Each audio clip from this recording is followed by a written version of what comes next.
வணக்கம் எல்லாத்துக்கும். என்ன அப்படின்னா, இப்போது இந்த தட்டை அறுக்கிறதுக்கு வந்திருந்தேன் இன்றைக்கி. பாருங்கள், கொஞ்சம் அறுத்துருக்கேன். இது வந்து கொஞ்சம் நல்லா முத்திடுச்சு இந்த தட்டை. அறுத்து வச்சுருக்கேன், என்ன கட்டி வச்சுருக்கிறேன். இனி எடுத்துகிட்டு போகணும் வீட்டுக்கு. அது கூடவே தென்னை மரங்களும் பாருங்கள்.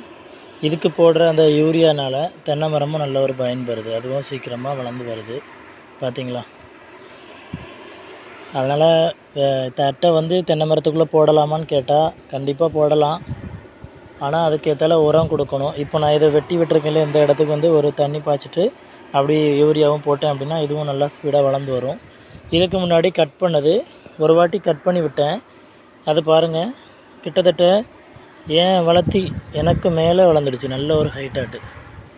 பார்த்தீங்களா? எல்லாமே அந்த உரம் தான். யூரியா வந்து எதுக்காக போடுறேன் அப்படின்னா, நான் ஏற்கனவே சொல்லியிருக்கேன், மண்ணோட பதத்துக்காக தான். மண்ணை வந்து கொஞ்சம் ஃப்ரீயாக லூஸ் ஆக்கி விடும், அதுக்கு தான். சரியா? அதனால்